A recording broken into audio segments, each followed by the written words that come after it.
Salut à tous, c'est Motard Geek pour IRFPV. On se retrouve aujourd'hui pour tester la dernière caméra FPV de chez Runcam, la Runcam Racer 5. Donc c'est une caméra FPV analogique et si on y regarde d'un petit peu plus près, elle a priori rien de particulier. Sauf que si vous nous suivez sur les réseaux sociaux et également sur le blog, parce que j'ai fait un article relativement détaillé à son sujet, vous savez peut-être qu'elle embarque un gyroscope. Donc le gyroscope, il va tout simplement permettre d'afficher en direct le tilt, l'inclinaison de la caméra dans son OSD. Donc ça va être principalement utile à tous les pilotes de race pointilleux, après pourquoi pas pour les pilotes de freestyle. Sachant qu'on peut également la connecter avec sur une carte de vol avec un UART pour récupérer les informations du gyroscope, donc uniquement sous Betaflight a priori, pour pouvoir avoir le tilt en live malgré l'inclinaison du quad. Donc là vraiment ça pousse le vice assez loin, ça monopolise un UART pour, j'ai envie de dire, pas grand chose. Mais voilà, Runcam est là, il continue à penser aux pilotes en analogique et innove un petit peu.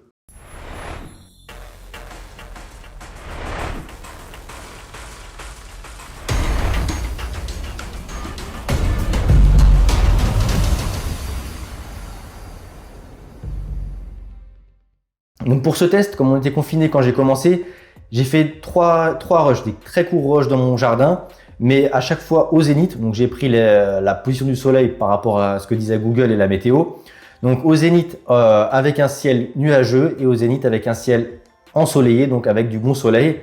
Et j'ai fait un troisième rush le soir pour avoir un aperçu de la qualité de la caméra en basse luminosité.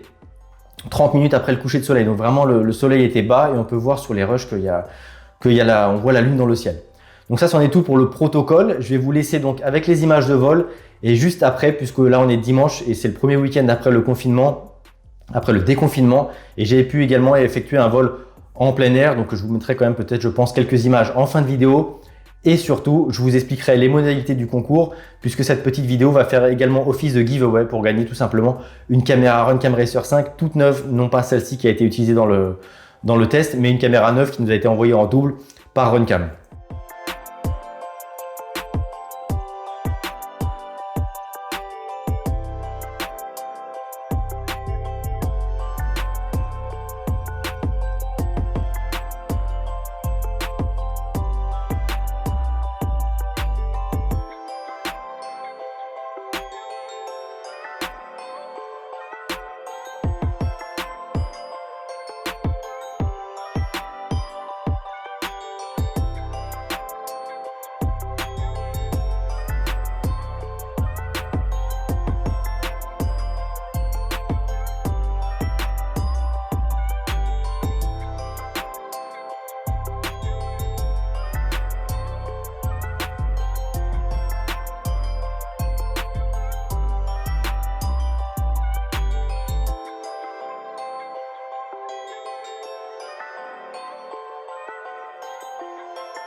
Donc voilà, c'en est tout pour ces 3 cours rush à différentes heures de la journée.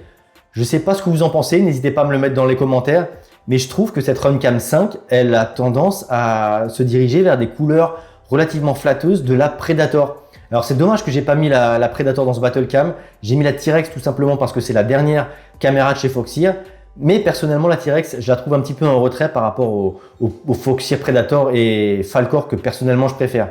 Donc cette Racer 5, je trouve qu'elle a des couleurs vraiment chaleureuses, clairement plus flatteuses à l'œil que la Racer 4 que je trouve fade, que je trouvais fade et que je trouve toujours fade.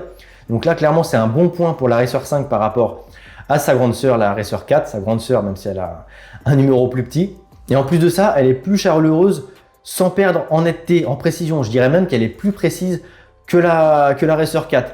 Alors après, si on avait mis une Predator, je pense que les Predators sont ultra sharp et ça, vous le savez. Et à mon avis, la Runcam Racer 5 l'est un petit peu moins précise. Mais quand on regarde les feuilles de près, l'herbe ou les détails dans le ciel, je trouve que cette Racer 5 s'en sort vraiment très bien. Seul petit point négatif peut-être, j'ai l'impression qu'elle est un petit peu plus sombre que les 3 caméras qui sont face à elle. Donc il y a la Eagle 3, hein, vous les avez vues sur les légendes, la Eagle 3, la Racer 4 et la Foxeer T-Rex. Et je trouve que ça se sent encore plus en basse luminosité. Clairement, la Racer 5 est la plus sombre de toutes. Mais voilà, pour un coucher de soleil dépassé de 30 minutes, je trouve qu'elle s'en sort clairement bien. C'est tout à fait volable. Donc voilà. Sans plus attendre, on va aborder les modalités du concours. Ça va être simple. C'est tout simplement laisser un commentaire sous cette vidéo. Vous pouvez me mettre par exemple votre avis sur les 4 caméras, le tilt avec lequel vous volez habituellement, que ce soit en freestyle ou en race, n'hésitez pas à le préciser. Et d'ici une semaine ou deux, je pense, je ne sais pas exactement quand, on effectuera le tirage au sort à la fin d'une de nos prochaines reviews. Donc n'hésitez pas à vous abonner à la chaîne si ce n'est pas encore fait et surtout activer la petite cloche pour savoir quand le tirage au sort sera fait. Et sur ce, je vais vous laisser et surtout, je vais vous souhaiter de très bonnes fêtes de fin d'année, un bon réveillon de Noël dans quelques jours et surtout un bon réveillon du Nouvel An en espérant que 2021 soit quand même mieux que 2020 qui, je crois, n'a pas été une très bonne année pour beaucoup de monde.